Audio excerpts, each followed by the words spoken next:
Have you ever spent time with someone and thought, that was fine, and then needed 3 business days to recover? Nothing dramatic happened. No one flipped a table. No one delivered a villain speech. You just left feeling tired, flat, irritable, or like your soul got quietly unplugged in the parking lot. If that's you, welcome.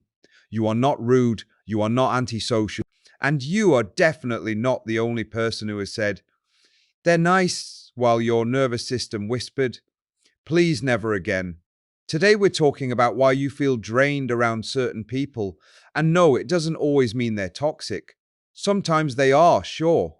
But often what drains you is more subtle.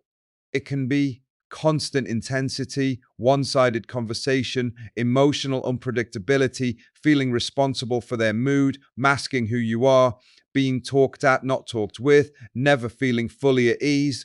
So the exhaustion is not always about the person being bad. Sometimes it's about what happens in your body around them. That's the key. Some people are loud, chaotic, and all over the place. You leave feeling like you attended a group chat in human form.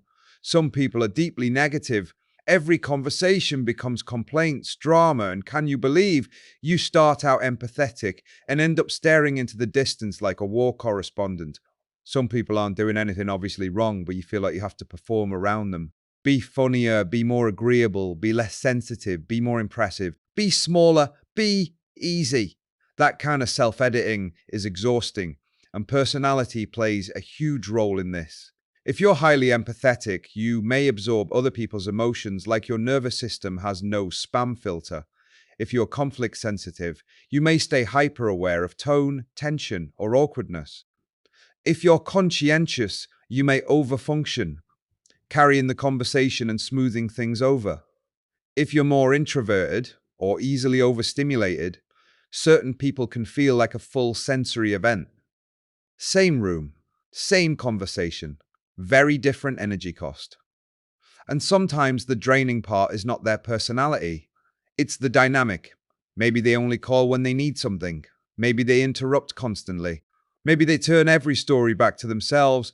Maybe they ignore your boundaries in small, harmless ways that add up. Maybe you always leave feeling guilty, obligated, or vaguely inadequate. You can care about someone and still feel depleted by the pattern. That's an important sentence.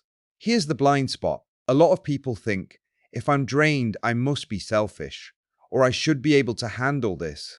So they keep pushing through. They stay longer, give more, explain more, tolerate more, and then they burn out and suddenly avoid everyone, including people they actually like.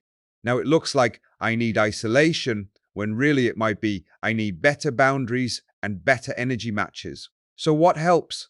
First, stop judging the signal. Feeling drained is information, not a moral failure. Your body is not saying, this person is evil. It may be saying, this dynamic is effortful. I don't feel safe to relax. I'm overextending. I need recovery after this.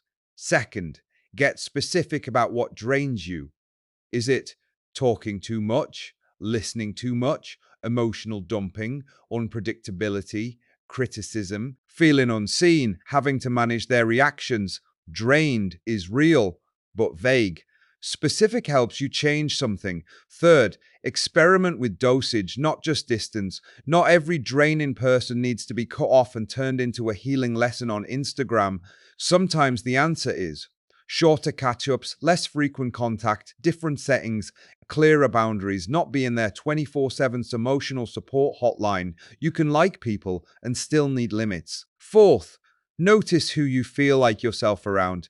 Not just who is exciting, not just who needs you.